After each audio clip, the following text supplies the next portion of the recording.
Yeah, I agree.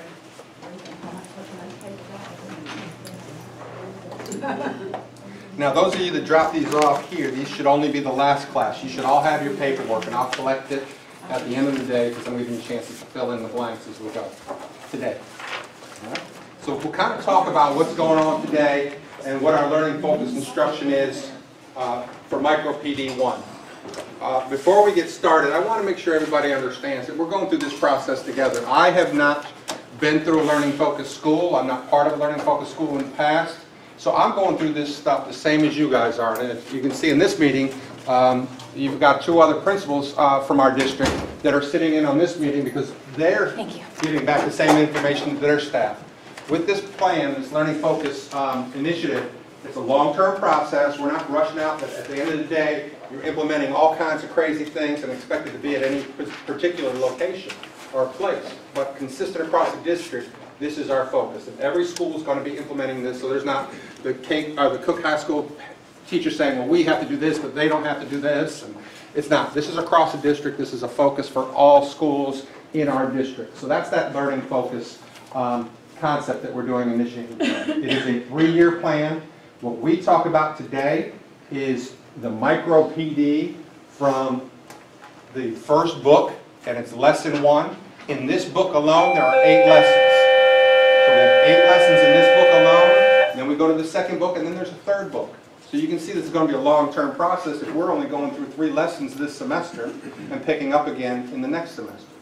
So this is not something you're expected to rush out or panic about. You high flyers, I know you get out there, you go downloading the lesson plan template and the format, and you're trying to incorporate it into what you do now, and that part's a little bit different. So don't get way ahead of yourself right now. You're doing great, and our discussions along the way will get us to where we're going. I am, and as well as the other principals in this room, are pretty much about 2 weeks or 3 weeks ahead of you guys. All we've done is done the Micro PD just like you all did. We sat through the training like you all did. And then our difference is that we go through it ahead of time, we kind of discuss it, and then we prepare a presentation for our staffs.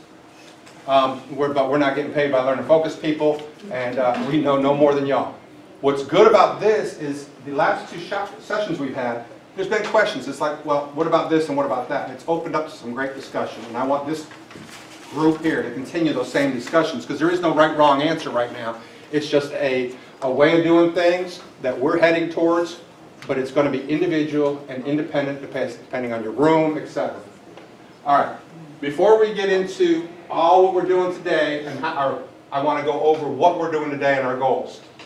How do you establish a physical environment to support learning? That's the essential question for this particular Micro PD. Okay? How do you establish a physical environment to support learning? And in that I put learning targets. Some folks call them learning goals, learning targets, objectives. Doesn't really matter, but in here they call them learning goals. So if we're using the same words, we want to do that. But our goals today, I want you to reflect on the classroom physical environment. I want you to reflect on it. I want you to think about it. That's all I'm asking you to do. All right? I want you to evaluate the organization of your classroom. You're just going to take a look at your classroom in your mind, talk about it with others, and evaluate where you stand in comparison to what they're saying it's supposed to look like. I want you to provide support for your team members. So when you're talking to each other, you're just going to help each other out, talk to each other. If you have a great idea, I want you to present it today. That's providing class member support. And then I want you to navigate the LFS website. LFS being the Learning Focused Schools. Navigate being, I just want you to be able to get in here and drive. If you're on this website, because today's our hand-holding session, if you've been through this, and I've seen, we've been all ranges of people that have completed at different levels. Some really got out there and did it perfect and have everything ready to go. Others are like, I still don't know what you're talking about. Today's our hand-holding session. We're going to lay it out like the expectations will be in your classroom, like Learning Focus would want. We're going to talk about where you get to things, and then we're going to review the first chapter together. After this session, or after these, we'll have actual lesson plans that we have to follow. Okay, and it won't be going slide by slide through the presentation. All right, quick reminder. We have a classroom. Every one of you has been invited to the Professional Development Classroom. All right, you all have a link to that. In that classroom, if you haven't been there recently, you remember you would put up things. I have placed every one of the professional developments we have in here. All right, just like we did the instructional strategies cues, we did the technology ones, The Help for the Struggling Readers, that was that one where the recent lady came out. CCRPI by the numbers. In these things, if you look, you'll see the videotape of the presentation that's in there. The sign-in sheets are in there, and any documentation you might need is all in there. So you can go there and use that as a resource. Now, getting to where we are now, on Friday, before school started, we did the Learning Focused School-Wide Implementation. That's the one where we all sat in the cafeteria, and the gentleman talked to us about Learning Focused, gave us an overview of it. In that particular lesson, I put your sign-in sheets from that day, but I also have the link to the website. So if you still can never remember how to get to this website, the link's in there. You can go to your classroom and get there. That's your resource. All right? So when you click on it, your Learning Focused website, that link is right there. And you just click on that and it'll take you to the link. When you click on the link, that opens up. And you sign in. It's that little box on the left. I know you've all been through it, but we want to make sure you've seen it. The box on the left, your username was your email address, and then the password was the same for everybody. All right? And that's unless you changed it. So it gets you into this site right here, which is the Learning Focused online website. Now when I'm going over here saying I want you to navigate the LFS website, I'm giving you another option. A, you can bookmark this, keep it there regular, or you can navigate through our professional development website. But here on Learning Focused, one thing I want you to see is we're going to go into take a course. But go to the Explore the Teacher resources if you haven't had a chance. They provide graphic organizers, extensive amount of them, by subject, by content area, by levels, that you can get in there and look at. Graphic organizers, anchor charts, lesson plan templates, whatever you want to start looking at, they give them in here. They provide that resource, and that's there for teachers. So go ahead and go on in there. I think, and I'm not sure, I'd have to ask you guys if you remember, but when you went into yours, there's also the leader resources. If you have the leader resources, in there it gives me a lot of PDFs and templates that you could use too. So you're welcome to look through there if you have that link. Okay? So that's how you navigate through here. They also put a video in there once in a while. Just watch them now and then. All right? They update those. So we're going to take this course.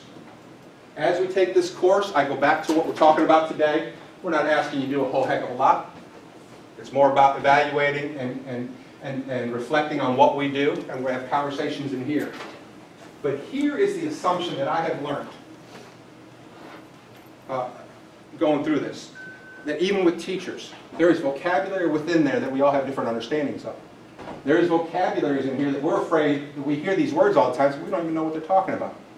I'm going to use the word like anchor chart. Some of us know what an anchor chart is because we were taught, but there's many of us that don't know what an anchor chart is. But we keep talking about anchor charts and putting them up there and using them, and half of us don't even know what they are. And there's nothing wrong with that, because I had to go look it up. All right. Essential questions, vocabulary displays. Vocabulary displays a word wall, but now there's two types of word walls. There's the elementary kind, the frequency word walls, and there's content area word walls. So what are we talking about here so that we're all on the same page? If I was a teacher in a classroom, these are the kind of things, as I did my unit, that are content specific that I want to make sure they understand, and they're at grade level. Okay? The other part, these verbs that we've circled and underlined, I want to make sure you guys are doing, this is a great question that was asked in the first block. All right, we circle the verbs, what if they don't even know what that verb is? The verbs are established at grade level. If I hired you to teach 11th grade U.S. history, teach the verbs at grade level, but use these little things like we're using the word reflect. Talk to them about the verb, make sure they know it, but keep using that verb. And then you can do other things like think about it. All right. So micro PD1. Yeah, there it is. I got it. Everybody should have gone to micro PD1. And I know I'm looking at faces, they're all like, all right, Eric, we already did this. We know this. That's good. That's what we want. This is just a hand holding for those that make sure we're all on the same page. There were 3 steps you would have noticed. Preparing to take the course, setting the stage. It wouldn't let you in the third one until you did those 2. Okay? So then you finally do the third, setting the stage. It's just kind of content specific. It really should have taken about an hour to do this at the most. But since we're navigating for the first time, it took a little longer. All right. So here we are. You've got all your topics. And it was pretty lengthy of what you do, but everything was short and able to read. The very first page was a think about it, download. And I want to show you, hopefully you all went to that think about it. And if you don't remember or you took it off of there, all of these charts, these graphic organizers, I have been saving to our learning focus area. our website, our professional development thing, in case you have to go back and get them and couldn't remember where to find them. But all you do is you hopefully went to the think about it, got to this page, read it, and you hit this download and print. When you hit download and print, that would have come up. Now, if you're not a big PDF user, you would know that half the time you can't make changes to a PDF. All right? Now, I do know that on certain ones of these, I have been able to download to my desktop, type things out, and print it out typed. Other ones that they have on there, I can't. But, so you can try it that way. You would just go up here and hit print, save as a PDF, or download to your desktop. All right? You would take this document and you would write your answers in. Either way is acceptable. Type them if you're a typing kind of person, and then save them to your desktop. I tried PDF Candy with them. PDF Candy, translating it over to a Word document just didn't work very well. It turned it really ugly. So the best way was to save it like this, type it in, and then I hit print. We were going to post them, but we can't, so I'm asking you guys to just bring in the packet when we do these lessons. I'll collect them and we'll go from there, okay? But this is your first one. So what I want you to do is just spend 2 minutes taking the answers that you got on that first one. Remember, you're only reflecting on your classroom physical space. You're not saying it's the right answer or not. You're just having an honest conversation with your peers about what it looks like in your classroom. So go to your shoulder partner, unless you have an odd number, and go to your middle partner. Go to your shoulder partner, unless you have an odd number, then go to your middle partner, and just talk about some of the things you have going on in your classroom right now that you wrote down. If you wrote nothing, write as you go.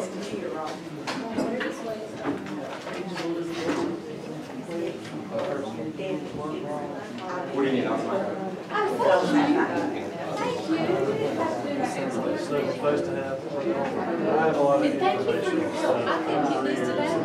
Because you hadn't done the, I had to do the submits.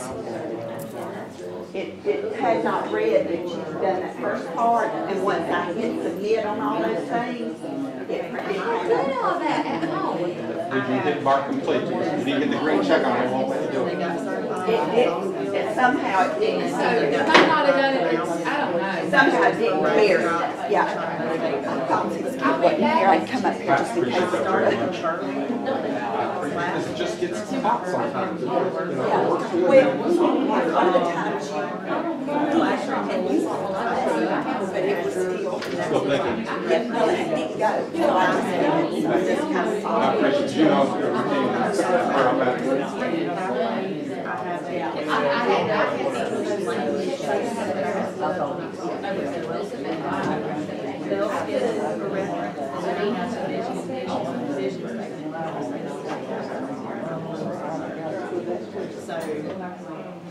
Tell me about where I also have somewhere, some in our kids, classes, right there, or maybe they just told me where it happened, but they gave everybody,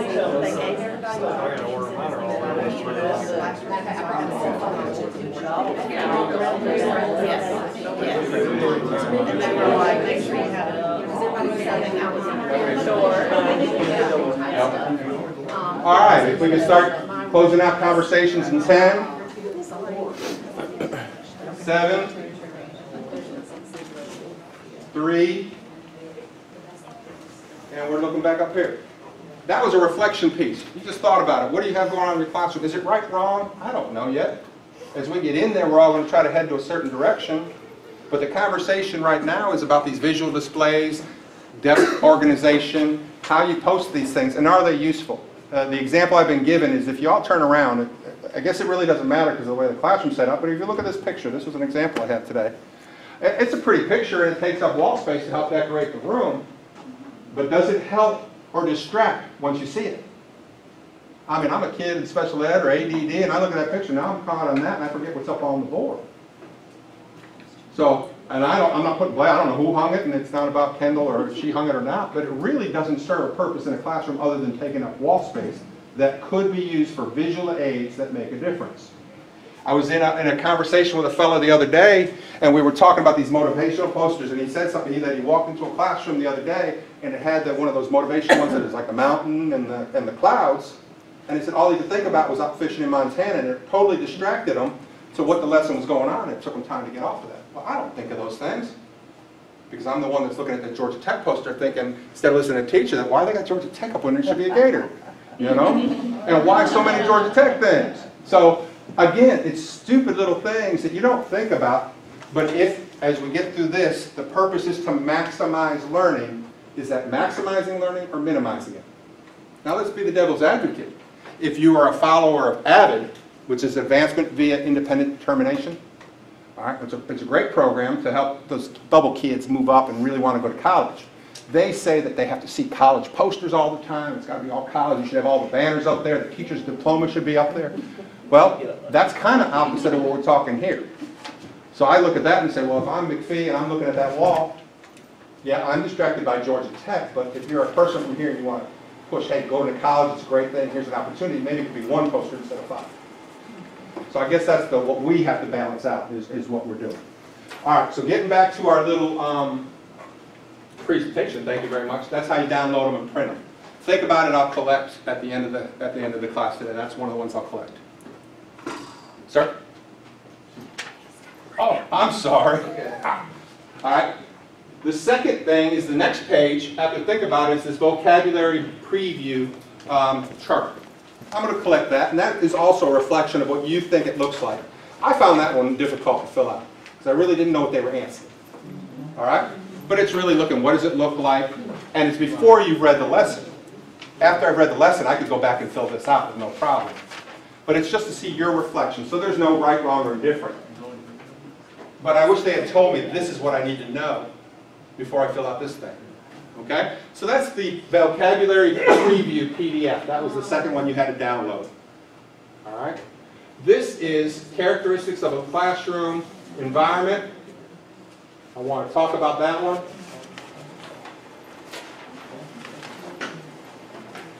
We're at a high school level. We're lucky. If we're at Gabe's school, all his teachers got all kinds of frou-frou hanging up in their rooms. They've got things hanging from the ceiling, their walls are decorated. This wall's yellow because they told him it's milding, it's calming, and this room's dark red because it's the learning wall, or whatever they are. So they're going, these teachers are going to jump him like crazy. It's like, what do you mean I got to take, for years they told me I got to have this pretty comfortable room. But the learning focus folks are telling us that 35% poverty or higher, it's distracting to our kids to have those rooms that way, because they're already in an unorganized environment. So they're coming in these rooms which don't appear to be organized. They just seem to be random acts of decoration. High school teachers, 9 times out of 10, this is what you see. All right? So they put a picture of saying there's a happy medium of what we're supposed to do. Which one of these, and we can shout out the answers, which one of these is the first one they say is the answer to this? A classroom environment in here is a characteristic of a classroom environment. Organized. Organized. If it's not organized, it's distracting. We're maximizing learning. You try to minimize distractions. All right? What's the next one? Purposeful. Purposeful. Purposeful, for those of you that don't know what purposeful is, I know you all know what purposeful is on purpose. You did it with intent. You wanted it to be that way. Okay? On purpose. Purposeful. Not a porpoise. I was at a wedding once where the dolphins brought the rings. It was pretty funny. Sorry. I swear to God. Down in the Keys, my buddy Ted, he got married, and the dolphin, they had the dolphins on the different piers, and the dolphins brought the rings tied on their little necks. It was great. It was cute. That's random, I'm sorry. Now, I just did not maximize learning, but it really brought a smile to my face when I thought porpoise and the dolphins bringing that. Boy, it was cute. And then the last one, focused. All right? It's there with a purpose. There's a reason for it. And I use that word focused because I think that Georgia Tech poster, while distracting to some of us, it's focused if the teacher's trying to say, hey, go to college, and this is a good college, or these are things you want to do. All right? So those are characteristics of a classroom environment. Now, let's go to this one right here, which is the third one that you should have downloaded and have filled out and brought to me. This one's going to have more of the right answers. So tell me why, and if I look at this, use this graphic organizer to record important ideas and actions for creating a classroom environment for learning. So why do we want to create that? We've talked about it a little bit today. So what's my why? Maximize learning. Maximize learning is one of the things we want to do. Everybody got maximize learning? Britt, what did you get on that one? I put down students can't learn effectively in a disorderly environment because distractions are too numerous. Distractions Disorderly environment. Come on now. You have been in houses that's disorderly. I shouldn't even bring that up, because maybe some of you have a disorderly house. All right, but if it's part of what you're doing, it's hard to function in chaos and focus in chaos. So disorderly functions, maximize learning. Any other reasons people put down for the why we're doing this? Classroom environment is important. Focus attention on current learning. I like that one too. Did you hear what she said? Focus on the current learning. That's going to become important when we start talking about what you have on the wall. Because old learning might be up there and you really want to focus on what's going on now. Focus on current learning. That's very good. That one hadn't come up before. Thank you. Anybody else? I put form follows function, because they said that at the beginning, and so if you want your room, you want your students to be organized and productive, your room needs to be organized. And Absolutely. Now, I was afraid to click on that one when I saw all the mess. But form follows function. All right, and if you read that one, the quote is referred to an architect in design. The idea is that the design of something should correlate with what it is meant to do.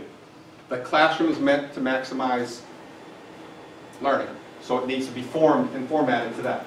So if we accept the function of every classroom to maximize learning for each student, then it follows that the physical space of the classroom should purposefully be arranged to meet that function. Maximize the learning. It's not just about feeling comfortable. Yes, I know it's feeling comfortable. Where you seat them is part of the classroom environment. All those things go with it. You know, the temperature to me is part of the classroom environment, but that's more what we're thinking of. Sometimes that's out of our control. So our control is bring a sweater every day, or, you know, layer, whatever it is you got to tell them to do. That's all we can control, because these things sometimes don't function appropriately in schools.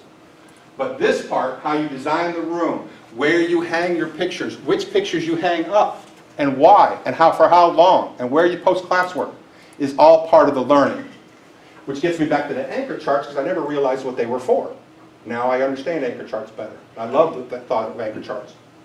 So going on with this, you had that, the why we covered very well. Now I want to go to consider prior to yourself these questions, general guidelines for visual learning and support. And then if I can go down further, graphic organizers, the impact of visual types of visual displays. So we talked about our why. Now if you look at your graphic organizer, the next one is just list the learning displays. And those are the 4 they gave us. The answers are right there. Okay? That's the 4 that should have gone in that box right there that you would have had. I'm sure all of you have that correct.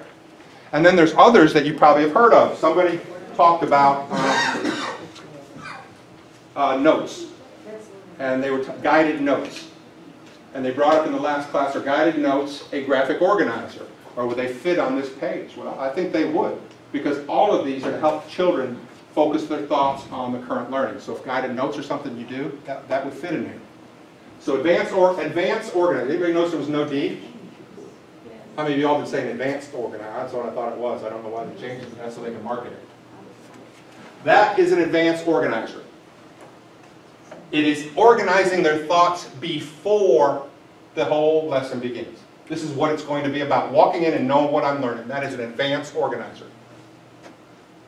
How do you establish a physical environment to support the learning? We're reflecting on the classroom, physical environment. I've circled, I've underlined, I've drawn the ones that I thought were going to be, we've had conversation. I want y'all to reflect. Dr. McFee, what's reflect? I want you to think about it, right? And we have discussion, and we cover the vocabulary. And all the notes are there. Well, that stays up there. So as we're going through this, and I say the word reflect again, they look up here, they know what we're talking about. Or if I go back up here and say, I need you to evaluate right now. What am I talking about when I say evaluate? Give me a grade? You know, or is it, I want you to, you know, grade your own self. Let them understand what the vocabulary means. Put it up there. This one's a nice one. They have better writing than I do. But they did it. They put all the words that they thought the kids would get hung up on. So at any time during the lesson, the kid could re-look at this and have that image, as well as the teacher talking about it. So that's why we do this. All right? That's why we have the key thing up here all the time. Now, how many of y'all been in a classroom or in a school district where they had the standard-based classroom wall, where everything got placed in the, you ever see it with the tape? You take that blue tape, or electric tape is the other one, And they put it up and they have the squares all over the place, and you have to put your EQ here in every single classroom in the school, and your agenda has to be there, your vocabulary is here, and your makeup work is here. And every classroom they have the same thing. That's not what this is asking us to do. It's asking you to make it so that if I forgot what he means by reflect, on the physical, I can look up here and jog my memory, because it's a visual, because I'm not just auditory learner.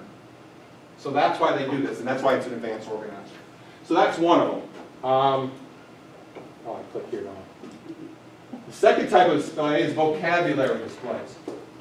Word walls. A lot of topic on why do we do word walls. You know why word walls never work? Because they don't change the words. That's why they don't work. Now, I'm in an elementary school, and Gabe, you correct me if I'm wrong, but they're using frequency words.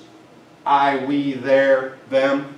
It's high impact words that they use all the time. They go on the word walls and they can stay up there. But at the high school level, they're saying, hey, we have got to start focusing on content-specific vocab. But not content-specific social studies words that stay up there all year. Content-specific to the section or the unit we're doing. So then all of a sudden, you need that wall space so that you can change it out. Now, I'm not saying you go out there and do it like this teacher. This teacher's just talking about descriptive statistics. That's that beautiful little cloud there with the definition. And then she has all her stages, all these different words that go down to cover their whole unit. It's beautiful. This teacher, I guarantee you, has all those things laminated. And when it's all said and done, she takes it, puts it in a little plastic bin, puts it on the shelf, and next year when she goes to this lesson, it goes back up. It's a cool way to do it, if you're that organized. Me, I can't do it that way. So what I saw, and I wish if I was doing it all over again, I would go to this one.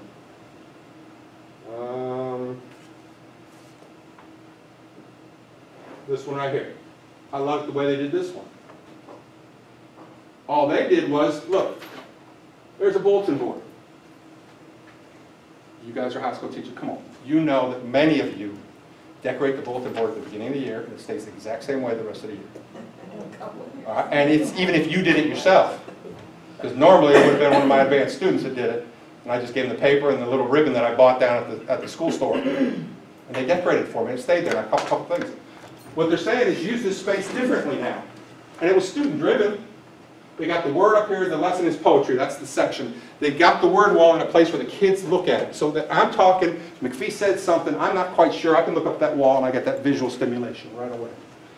They use the vocabulary it builds through the unit, the poetry, the figurative language, the terms, the tips. All of this is there for them to be used. Study and research shows that then it comes test time, you cover that wall, because you don't want them cheating. They'll look at that wall, but they see through that paper, not literally see through the paper. But it just jogs that memory to where that was. I lost my keys. Where did I put my keys? You replay where it was on the thing, and you remember where it was. It's the same thing. So having this up there, seeing it all the time, letting them build it. I would let the kids do it. Go up there, okay, put another box in there, simile. All right, we're talking about figurative language and similes. What the heck? Cold as ice, there's an example. They put an example there, jogs their memory. Great word wall, content specific, and doesn't stay up there all year. It stays there for the section you're doing. And it changes. So it doesn't have to be fancy and big words and all laminated and stored in a box. Just in the right place in the room so kids can use it. All right? Going back to the last one on that was types of visual displays is where I was. That's the one I like. This is individual. Everybody does things different. Everybody has their own way of doing it. Anchor charts. Anchor charts build independence. We have used anchor charts our entire life. There's nobody in here who hasn't used an anchor chart. You just didn't know it was an anchor chart at the time. If you talk about the folks in math that are PEMDAS folks, order of operations is the one I thought of this morning. So please forgive me if I say it wrong. But order of operations, 8th grade, I think it's 8th or 7th grade standard. But we still do it all the time. So if you're doing something that requires order of operations, that's the time to hang an anchor chart up with order of operations. And the order of operations anchor chart would be what, PEMDAS? You know, you do your parentheses, your exponents, your multiplication, your divide, your add, or whatever, and then subtract. I think that's the right way. That's an anchor chart. It's a sequential order of doing something. It's a reminder. If I'm having my kids in a literacy class write 5 paragraph essays, it might just remind them, paragraph 1, you know, pick 3 topic, introduce 3 topics. Paragraph 2, topic 1. Paragraph 3, 2, 3, etc., etc. It's just sequencing and ordering that reminds them. They look up there, what am I supposed to do? It reminds them it's about the unit, cause and effect.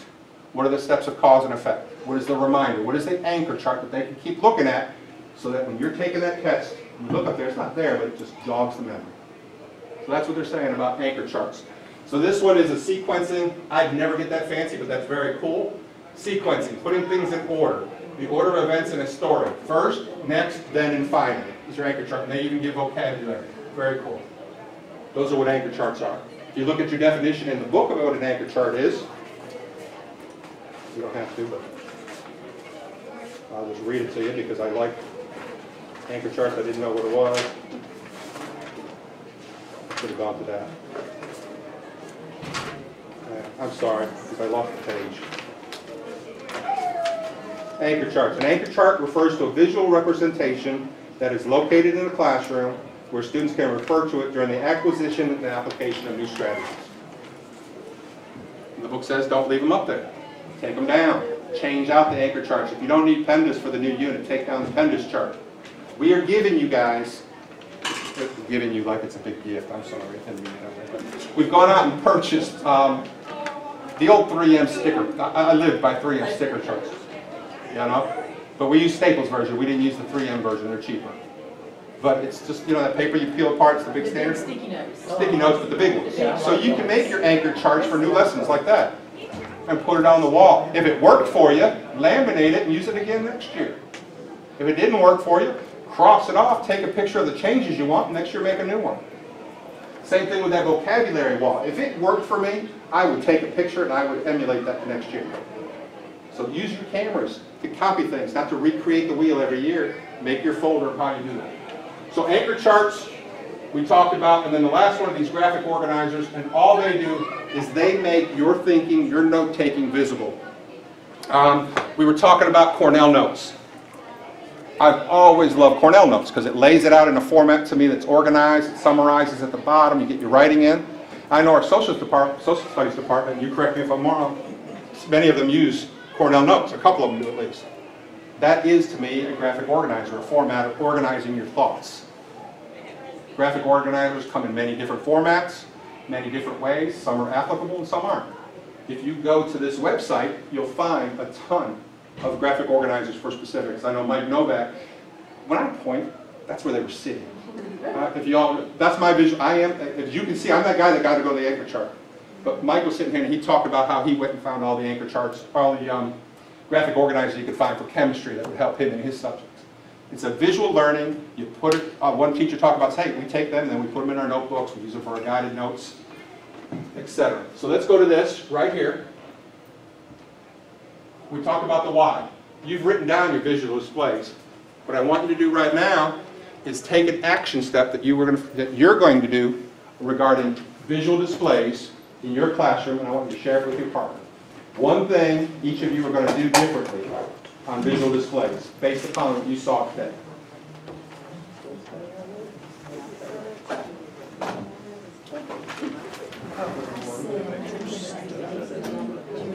Posters of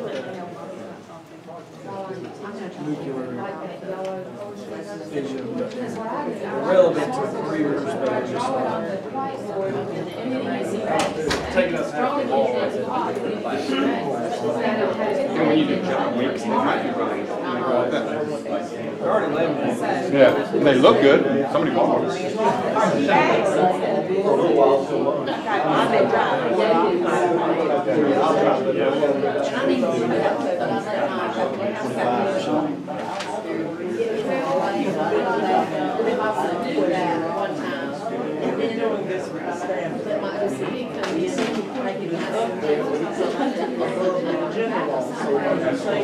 No, I'm not. Some people like that standard up there. And the central Stop worrying about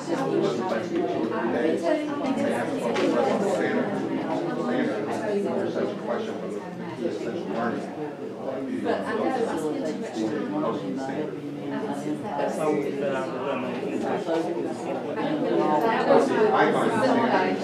I would do it in that order as standard, then the second question might go up.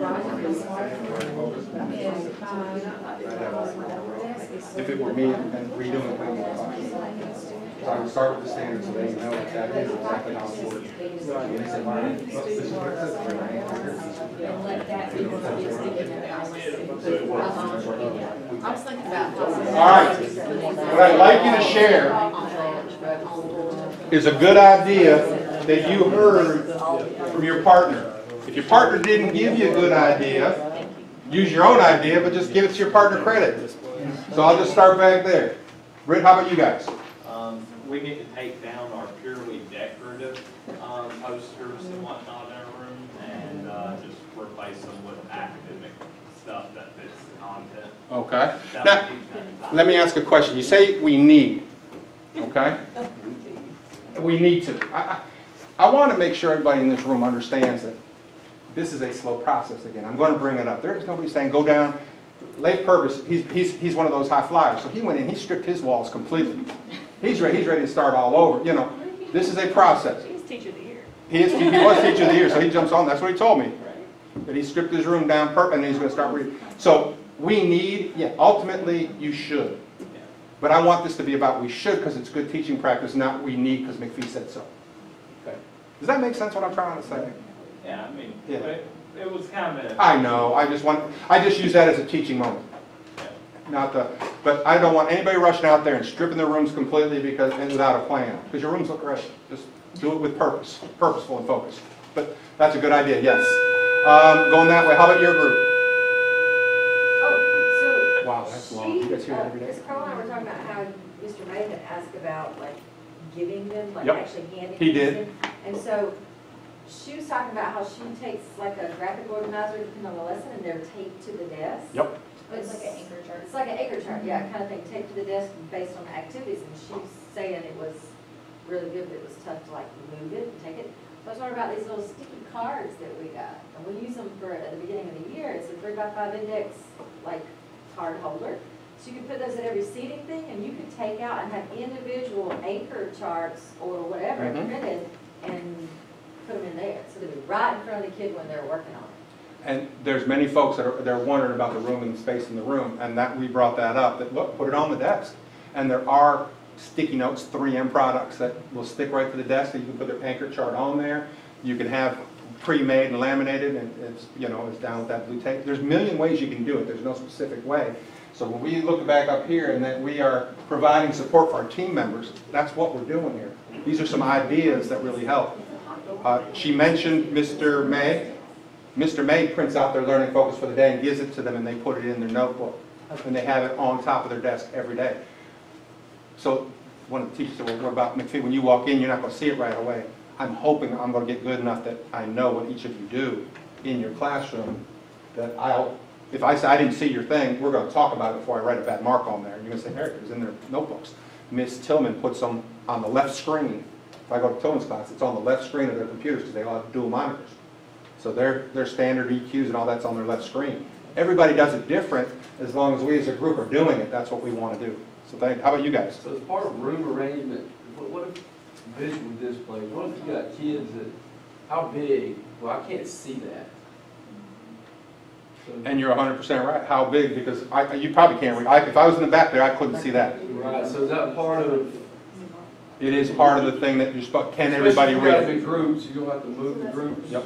Our rooms aren't stationed or built if they're in rows to look that far if you're in the back row. Right. But if it was in circles in here, it might be able to see here. So it is part of the learning environment. Can they read it? So if they can't, or your room is not conducive to it, you have to start doing things like they're talking about, which is take it to a desk, provide it for them for their notebook. You know, how are you doing that? Make them write it down. One teacher talked about having the smart board. They go through all of this on the smart board while the kids have a graphic organizer that they lay it out on. And then they review it with a summary at the end. So it is right in front of them, but they did the work as part of their bell ringer. So the bell ringer was already done, that they were copying and pasting right then and there, so they're ready to go. Great idea. Excellent. All right. All right, moving forward. Because I know you all have plans today that don't include me. Isn't there a song, plans today that don't include me? You've got your 4, you've got your add-on. Now we're going to talk about the next one on the list, which is the actual room arrangement. Anchor charts, student ownership, anchor chart support for collaboration, think about the answers, tips for guided work table, graphic organizers, room arrangements, student work displays. I don't want to get that one. Talk about the rooms. I don't even need the slide for you. Let's talk about the rooms. The second one on our graphic organizer, which is here. What are some room arrangement tasks that they talked about in the videos? Making your desk conducive to numbered heads and collaborative work and partners. And partners. And that freaked everybody out. They didn't. I'm exaggerating. You all know I exaggerate now, as you've learned.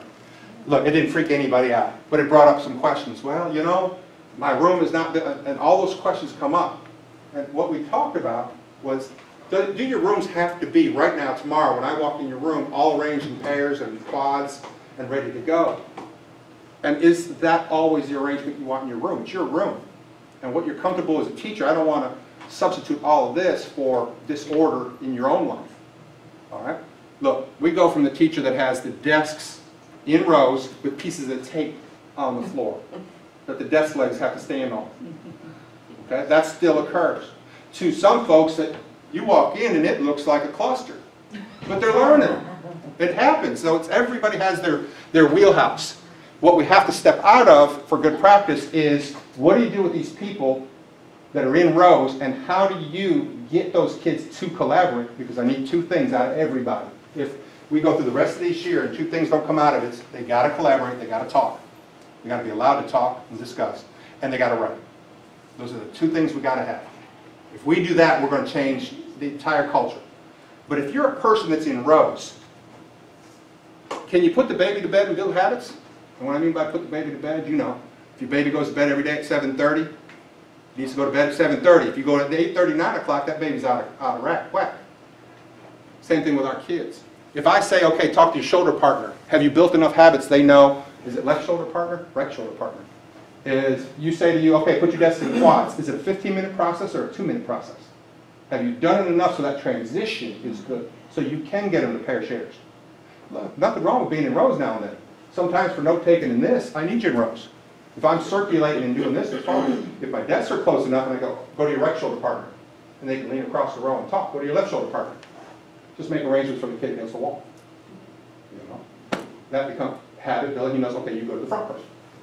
So those are all things you can do with your room environment that are your decision, because you got to be comfortable, but you've got to be able to let them collaborate and got to have habits built to do that. So on room arrangement, it is exactly what Ms. Dixon talked about. The room, chairs, conducive to learning. What else did they talk about room arrangement? Less distractions, which goes to our posters on the wall and pictures. Windows. Goodness gracious, you got to know who your kids are and what windows out there and what they're looking at.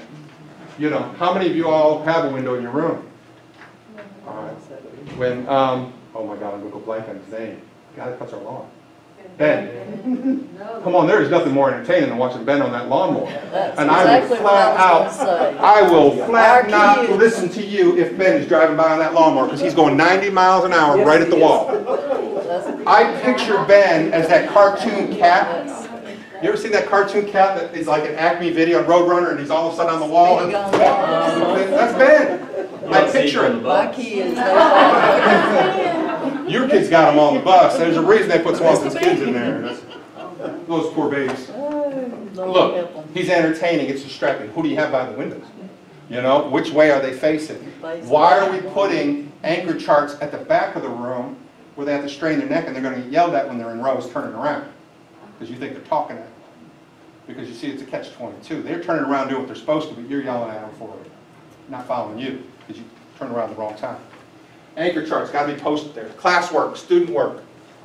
You have it in a way, and we'll talk about classwork, what it looks like, is in a location they can actually use it or get to when they do stations or whatever they do. So room arrangement is not just the desks and the flexibility of grouping, but it is where you post things, your anchor charts, your EQs. Is it big enough to see? Is it in a place? I I go back to the best teacher, let me rephrase that because I'm not trying to offend him. One of the best teachers I ever seen, and all he had in his classroom, he had finally just said 2 tables in the middle that would sat about 8 kids if they were all sitting. And he had regular classes, but he took down and went out and bought everything on the walls, bulletin boards, and put these up right next to each other all the way around the room.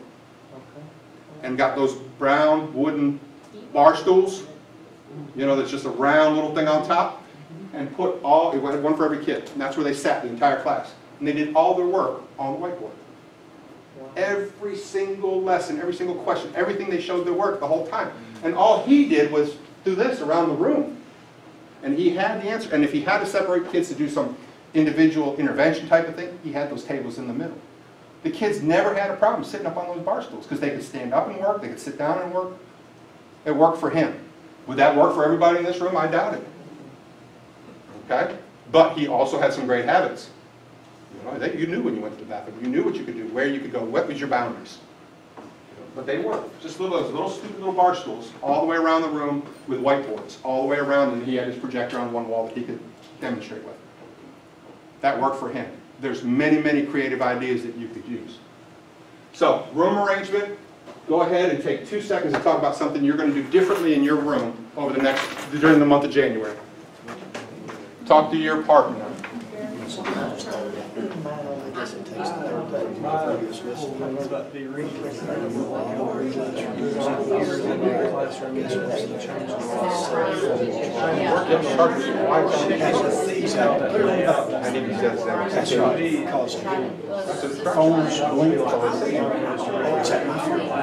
it in the back where you see it, not where they're making a plan. I just told them. But yes, I didn't think about it until somebody brought it up last year. Oh, they did?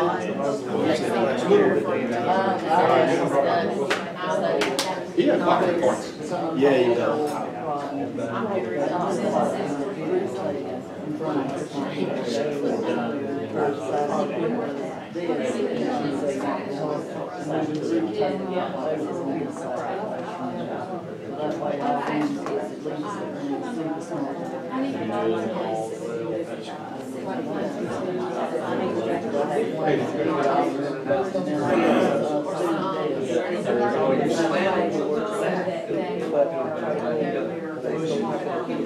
Maybe if you, how many different types of ways you're thinking about it. Like if you're thinking about grouping one particular way or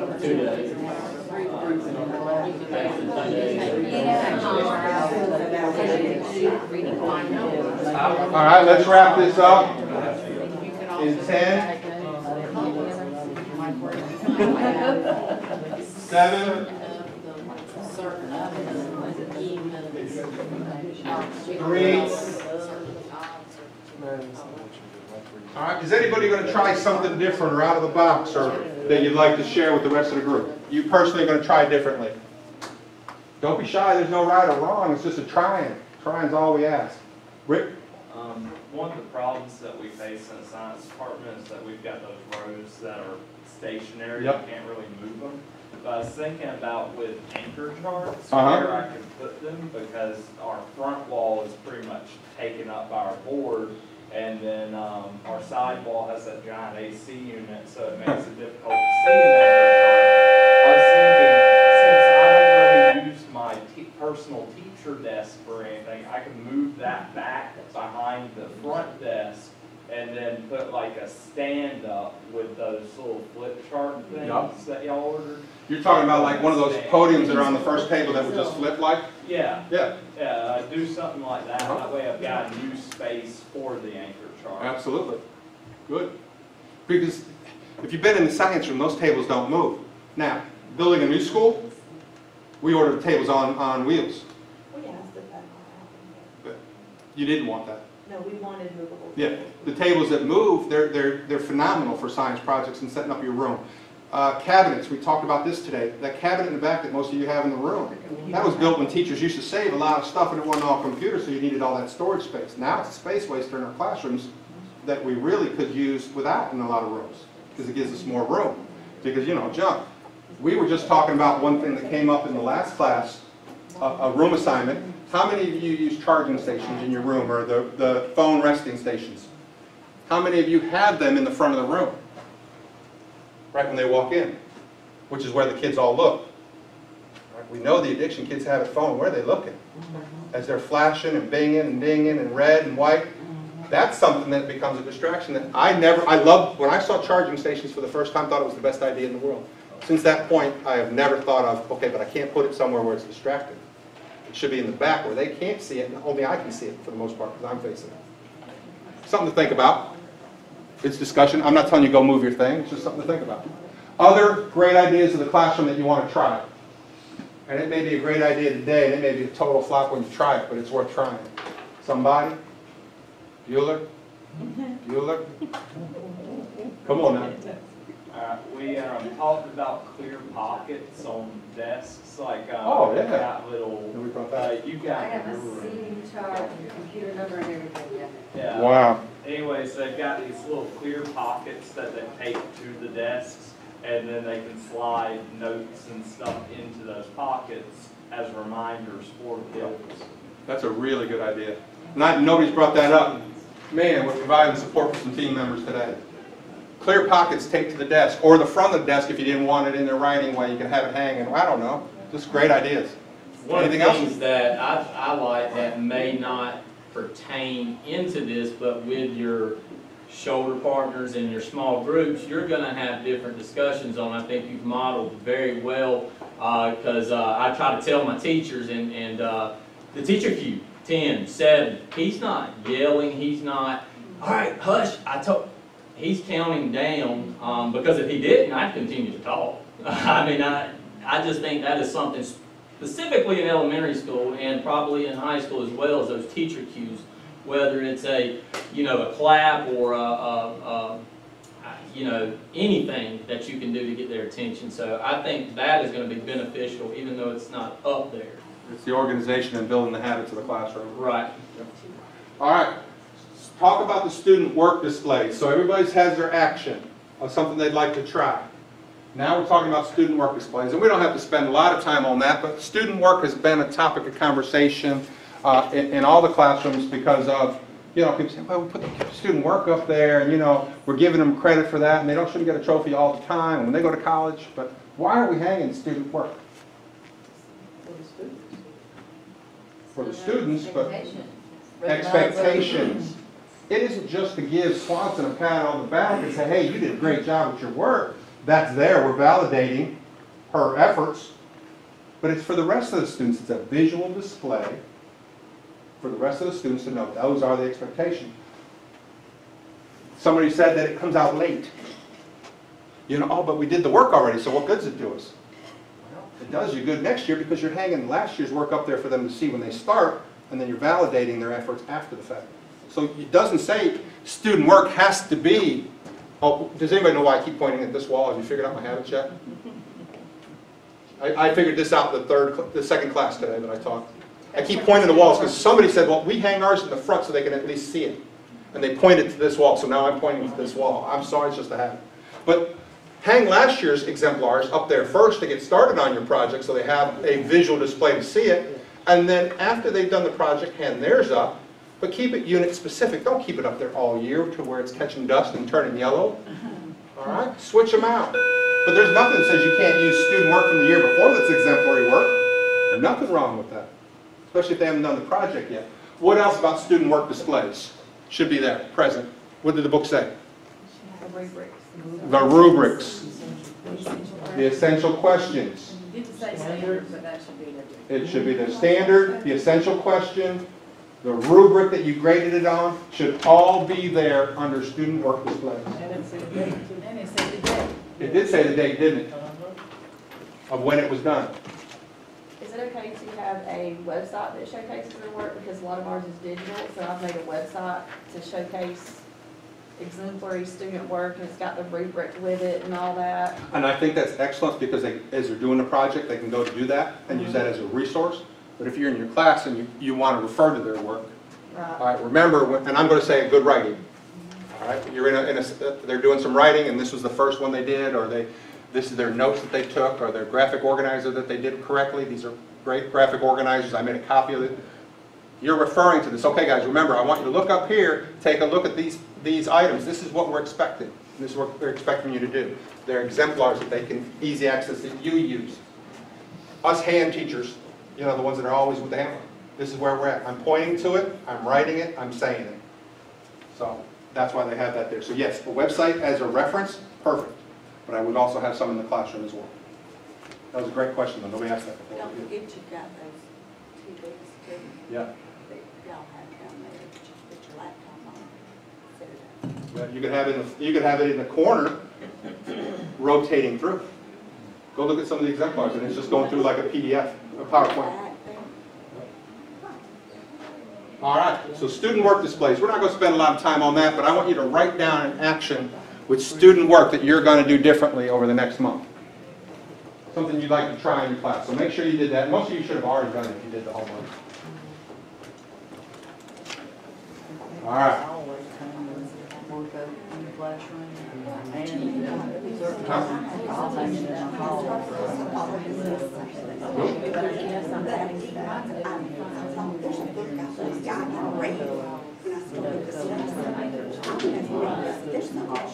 This is, It was kind of easy getting started.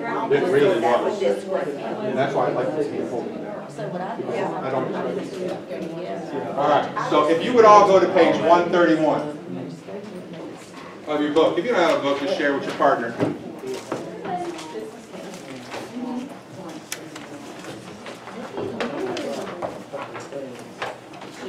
All said and done, we can talk about professional development and what are our expectations and where should we be right now, and McFee, what are you expecting out of us, or what is Dr. Dixon expecting out of all the schools or all the principals? We did micro PD 1. That's it. And we did session 1, which is today's the hand holding. We're not going to go through the video every time. We're not going to sit there and show how you get there every time. We're going to come in with designated lesson plans that deal with the lesson, where you're going to come in and share work, pictures that we take, things like that in the next few lessons. All right? Today's lesson was just to kind of say, this is how you get these things printed out, so I see what kind of help you need. But what we're expecting in the classroom is everybody keep trying something. So if you look at 131, it really lays out the 5 topics that were covered in today's lesson, or in the micro PD. And it was essential questions, vocabulary displays, anchor charts, student work displays, and the furniture layout. We as an administrative team, in support, not in I got you, okay? I'm going to rephrase that, not rephrase it, restate it. In support, not in I got you. As we walk around, the learning focus people have said, what we need to do is walk around and look for certain things and get a measurement of what's going on in the classrooms in our building. Not to walk into Kelly Taylor's room and say, Kelly Taylor, you're not doing this right, you're not complying, and it's not quality work. It's to find out where are we at. Under lesson essential questions, I think right now I would find this staff between complying and quality, if I were to measure right now, because that's something we've all focused on. If it came to furniture, I would say we're probably not complying. I hate the word complying because it sounds like you're breaking a rule. But that's the rubric they use. So we're going to walk around with this rubric here over the month of January. All right? This is the rubric we're going to walk around with. And when we come into your classroom, we're going to look for those 5 things. We're going to look for furniture arrangement. We're going to look for student work displays, anchor charts, content vocabulary.